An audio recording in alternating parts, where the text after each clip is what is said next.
You're now listening to It's Easy Breezy Sports and Athletes Podcast, and I'm your host, Danny T. Today's interview is brought to you by iHeartRadio, and be sure to follow us on Instagram at It's Easy Breezy Sports. Right now, we're going to go ahead and jump straight into this interview. Hi, how are you? Great, how's it going? Good, thanks. So, you're originally from Utah? Yep, Awesome. Salt Lake City. And there, you went to the University of Utah, is that right? I did, yeah. I graduated from there. That's not where I started. That was my third college. Were you at Santa Clara University? I think I read that. You Yep, started. and then Sweetbriar before that. At that time, when you were in college, were you a runner? I seen that you played soccer growing up. Yep, I played soccer my freshman year of college, and then that's when I switched to running in college. What inspired you to switch to running from soccer? I was just sick of soccer because I've been playing for so long, and when I was transferring schools, I still wanted a sports team to have and be on, but I didn't really have any other skills because I'd only played soccer. So I asked if I could walk on to the track team or try out, and they said sure. And that's kind of how I ended up on the team, more of a social motivation than anything. Was that indoor track or outdoor? Well, outdoor, but because I went to that school in the fall, I actually was on the cross country team too. And so I did cross country and track for them in Santa Clara. Is that kind of where you found your love, I would say, for running cross country? Yeah. I'd say so. Did you ever have any family members that ran cross country? Nope. I'm the only runner in the family. They think I'm crazy. And were there any challenges at that time, switching from soccer to cross country or indoor track for you? I mean, it's a totally different sport, so I had a lot to learn. You go from being on a team to then competing individually, so that's kind of weird. And I didn't know a lot about running shoes or running watches. I didn't have a running watch. So everything was just so new, and I was still wearing like soccer clothes to run in. So even the clothes and shoes I had were wrong, and I had to learn about. And so competing at that point, was that something that you also had to kind of deal with as far as cross country? Just the techniques and strategies, did you have to learn that over time? Yeah, I guess I'd never really done a race. I think I did a 5K fun run with my family once, but I never really actually raced. So it was kind of new to learn like tactics in racing, and that sometimes it's not all out from the gun, especially in the longer races.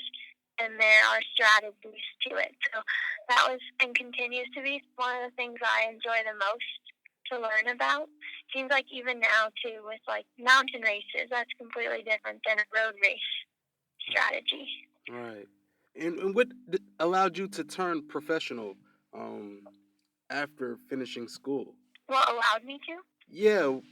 What was your goals at that point after finishing school? What were some of your goals? Well, my big goal was to get sponsored. I think that's kind of like that means you kind of made it. So I wanted to make sure I was sponsored, and going into my senior year, I told my coach, like, I want to be able to run professionally after this year, so that was kind of our long-term goal. So leading up to that, I'd been doing a lot, like, trying to be good, obviously, and, so I guess just being on a team and then getting a sponsor are two of my goals as a professional moving forward. And how did that work out for you at that time? I did get on a team, and I did get a full-time sponsor with that team, and so that's when I ended up moving to Flagstaff, and it was a really cool experience to get to train with some of the best women in the country. One of them, Alison Tilliamuck, just qualified for the Olympics in the marathon, so it's cool to have had that experience training alongside her. Moving to Flagstaff. So I spent a year there, and it was a really cool learning experience for me. And then you moved back to Utah? Yeah. and that's where you kind of, I guess you could say, uh, took off. Yeah, I think I kind of found my voice a little bit. I finally realized like what I wanted. And what was the difference at that time for you? Community. I was really lacking that. Like my family and boyfriend and all my friends were in Salt Lake, and I was in Flagstaff, so it felt like a training camp the whole time. It never felt like home. Yeah. So being able to come and have a home and a place and people you can go back to, no matter how bad your day was or how slow you ran that day, ended up being really important to me. And then being able to get on the trails was really game changing too. I didn't realize I'd enjoy it so much, but I always have liked being in the mountains, so I guess it makes sense that when I'm happier, I guess I run faster. And then you win the gold. Yeah. It was hot. That's awesome. The World Mountain Running Championships, you actually win that. Yep. I was pretty shocked when that happened. I think a lot of people were. Why were you shocked? I'm curious. Um, well, it's my first international mountain race. It was only my fourth mountain race ever in my life. So I didn't think that I had the experience to be able to be the best in the world. Mm-hmm. I was kind of going into it as a learning experience and just a chance to figure out what mountain running was all about and learn from some of the best women in the world. And I was excited to see them like fly past me on the trail. And I bet the Europeans are crazy about downhill, so I was excited to see them run down, and I didn't actually get to see any of that. Because you won. Yeah, but yeah, I was surprised. What was training like leading up to the championships? It was mostly solo, just because here in Salt Lake, I do train for the most part alone, and that was different than before. But pretty much, I added trails to my easy days. Go up, there's some trails by my house, and Salt Lake's in a pretty cool place to get on some cool mountains. But the workouts, the hard stuff, was pretty similar to what I was doing on the track and on the road. We didn't really change that at all. So it's pretty crazy how well it translates over. And what is the diet of a runner at that stage? I try and just eat a lot and make sure I'm not ever too hungry, because usually then it's too late. And a lot of like fruits and vegetables and just not processed things. Right now I'm on a plant-based diet. I wasn't in the fall when I won, but so far it's been a good transition, and it's pretty important to making sure I'm feeling my best. And I read when you before the championship, you actually wasn't feeling well. No. What happened? I think you're not supposed to drink the water in Argentina, and I think I either got some water somehow that I wasn't supposed to drink, or ate something weird, because it was the night before and then into the morning of the race I was having some stomach issues. Yeah, one of the last texts I sent my boyfriend before the race was, I don't know if I'll be able to finish, because I haven't been able to eat since the night before.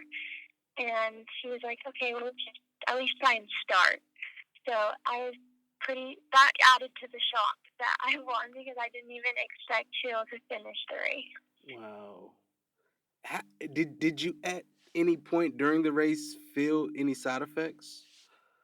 No, it was such a weird, I think when people describe like having a flow day or being in flow state, maybe that was that day, because I just kept waiting for things to hurt and myself to blow up and to get hungry or to feel bad because I hadn't eaten in so long, and it just never really hit. So that was a weird experience. And then you turn around and the Xterra trail run, you actually win that as well. Yeah, that was a week later. Went down with my sister to kind of make it a vacation with the race at the end. And yeah, I didn't have high expectations for that either, just because I didn't know how I was going to respond after coming off of a big race in Patagonia. So that was a little bit of a shock too. Right. Is there any recovering time, or are you just ready to run again? It seems. No, I'd say a couple of days, depends on the race and how hard you run. And I wasn't sore from Patagonia, which was nice. I was actually really sore after Xterra, even though it was about the same length of race. Yeah. So it just depends. Like, it was really hot in Hawaii, and I think that contributed. Where in Argentina it was like 60 degrees, which is pretty perfect running weather. So it depends on the race, but for the most part, a couple of days, 1 to 2 days after, you kind of lay low to make sure everything recovers and nothing hurts or is injured. Nice. And in October, you actually signed your sponsorship deal with Saucony. Yeah, I did. So congratulations to start off with that. Thank you. How is that feeling? That felt really good. It was scary to walk out of the contract in June after I left Flagstaff, and it's always scary to bet on yourself and to willingly go without a paycheck for a few months. So it all finally felt like it paid off and was worth all the risk and the anxiety when I could get a sponsor like that. Now, is that a brand and a shoe that you wore before signing the deal? No, so at that point I'd only been running for 5 years, and it feels like every year I've been in a different brand just to try it. So I hadn't worn them before. They did send me shoes to wear before I signed the deal to make sure I did like the product. But yeah, it was mostly their values as a company that sold me. And do you have a favorite shoe? Right now, probably the Peregrine. What do you trail shoe. What do you like about it? Well, it has some sentimental value because that's the one I won worlds in, so I always get good memories when I wear it. And I like it because it feels like it's practical. I think some trail shoes can be so huge and chunky, and they're just not fun to run in. And if you're running, like, I run from my house to the trailhead, so there's like 2 miles on the road before I get to the trail. So you don't want something that's super stiff either, because then it won't feel good on the road. So it seems like the Peregrine is kind of all around a good shoe. And what is something that you like to do in your free time? I'm curious. Right now in quarantine, I've taken up sewing again. Oh, how's that going? Good. I made a skirt, and I'm working on a swimsuit right now. It's been pretty fun actually. I forgot how much I liked to sew. How long does it take to make a skirt? About a day. Oh, that's not bad. Yeah, not too bad. Do you I've wear? had some practice. And is that one of your, I guess you could say, kind of something that frees your mind? Is sewing? Maybe that, or I really like to read too, so that's more of a quiet activity that I can just zone out into. And do you have any upcoming goals? I know things are kind of closed all around the world, but do you have any goals upcoming? I guess, well, hopefully we get out of this quarantine soon and we can race, but I'm not setting my hopes on being able to race this year. So I'm looking at some SKTs, which are fastest known time. So one would be like rim to rim across the Grand Canyon. It's more of a solo race, you could say. I've seen video online of you. Will that be something that you will film? Is that possible? I'd like to. I think there's a requirement too, so that you can get it verified as a record, is you have to have some pictures and video of it. So it'd be cool to make a mashup of that one for sure.